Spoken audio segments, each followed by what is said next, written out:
امام مالک نے خبر دی عبداللہ بن ابی بکر سے، وہ عمرہ بنت عبد الرحمن سے، اور انہیں نبی کریم صلی اللہ علیہ وسلم کی زوجہ مطہرہ اور ام المومنین حضرت عائشہ صدیقہ رضی اللہ عنہا نے خبر دی کہ رسول کریم صلی اللہ علیہ وسلم ان کے یہاں تشریف فرما تھے۔ حضرت عائشہ رضی اللہ عنہا نے ایک صحابی کی آواز سنی جو ام المومنین حفصہ کے گھر میں آنے کی اجازت چاہتا تھا۔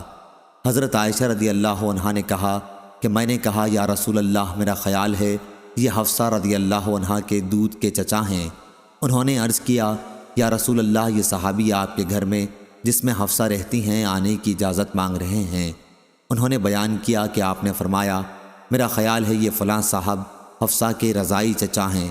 پھر حضرت عائشہ رضی اللہ عنہا نے بھی اپنے ایک رضائی چچا کے متعلق پوچھا کہ اگر فلاں زندہ ہوتے تو کیا وہ بے حجاب میرے پاس آ سکتے تھے؟ رسول اللہ صلی اللہ علیہ وسلم نے فرمایا کہ ہاں، دودھ سے بھی وہ تمام رشتے حرام ہو جاتے ہیں جو نسب کی وجہ سے حرام ہوتے ہیں۔ صحیح بخاری حدیث نمبر 2646۔ سفیان نے خبر دی، انہیں اشعث بن ابو شاہثہ نے، انہیں ان کے والد نے، انہیں مسروق نے، اور ان سے عائشہ رضی اللہ عنہا نے بیان کیا کہ نبی کریم صلی اللہ علیہ وسلم گھر میں تشریف لائے تو میرے یہاں ایک صاحب ان کے رضائی بھائی بیٹھے ہوئے تھے۔ آپ نے دریافت فرمایا عائشہ یہ کون ہے؟ میں نے عرض کیا کہ یہ میرا رضائی بھائی ہے۔ آپ نے فرمایا عائشہ ذرا دیکھ بھال کر چلو کون تمہارا رضائی بھائی ہے، کیونکہ رضاعت وہی معتبر ہے جو کم سنی میں ہو۔ محمد بن کثیر کے ساتھ اس حدیث کو عبد الرحمن بن مہدی نے سفیان سوری سے روایت کیا ہے۔ صحیح بخاری حدیث نمبر 2647۔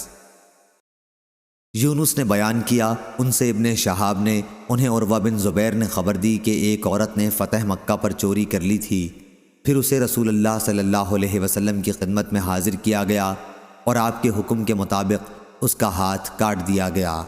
حضرت عائشہ رضی اللہ عنہا نے بیان کیا کہ پھر انہوں نے اچھی طرح توبہ کر لی اور شادی کر لی۔ اس کے بعد وہ آتی تھیں تو میں ان کی ضرورت رسول اللہ صلی اللہ علیہ وسلم کی خدمت میں پیش کر دیا کرتی تھی۔ صحیح بخاری حدیث نمبر 2648۔ لیث نے بیان کیا عقیل سے، وہ ابن شہاب سے، ان سے عبید اللہ بن عبداللہ نے، اور ان سے زید بن خالد رضی اللہ عنہ نے کہ رسول اللہ صلی اللہ علیہ وسلم نے ان لوگوں کے لیے جو شادی شدہ نہ ہوں اور زنا کریں یہ حکم دیا تھا کہ انہیں 100 کوڑے لگائے جائیں اور 1 سال کے لیے جلا وطن کر دیا جائے۔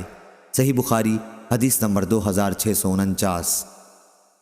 عبداللہ بن مبارک نے خبر دی، کہا ہم کو ابی حیان تیمین یحییٰ بن سعید نے، انہیں شعبی نے، اور ان سے نعمان بن بشیر رضی اللہ عنہ نے بیان کیا کہ میری ماں نے میرے باپ سے مجھے ایک چیز ہبہ دینے کے لیے کہا۔ پہلے تو انہوں نے انکار کیا کیونکہ دوسری بیوی کے بھی اولاد تھی، پھر راضی ہو گئے اور مجھے وہ چیز ہبہ کر دی۔ لیکن ماں نے کہا کہ جب تک آپ نبی کریم صلی اللہ علیہ وسلم کو اس معاملے میں گواہ نہ بنائیں میں اس پر راضی نہ ہوں گی۔ چنانچہ والد میرا ہاتھ پکڑ کر نبی کریم صلی اللہ علیہ وسلم کی خدمت میں حاضر ہوئے۔ میں ابھی 9 عمر تھا۔ انہوں نے عرض کیا کہ اس لڑکے کی ماں عمرہ بنت رواحہ رضی اللہ عنہا مجھ سے ایک چیز اسے ہبہ کرنے کے لیے کہہ رہی ہیں۔ آپ صلی اللہ علیہ وسلم نے دریافت فرمایا اس کے علاوہ اور بھی تمہارے لڑکے ہیں؟ انہوں نے کہا کہ ہاں ہیں۔ نعمان رضی اللہ عنہ نے بیان کیا، میرا خیال ہے کہ حضرت صلی اللہ علیہ وسلم نے اس پر فرمایا تو مجھ کو ظلم کی بات پر گواہ نہ بنا۔ اور ابو حریز نے شعبی سے یہ نقل کیا کہ آپ نے فرمایا میں ظلم کی بات پر گواہ نہیں بنتا۔ صحیح بخاری حدیث نمبر 2650۔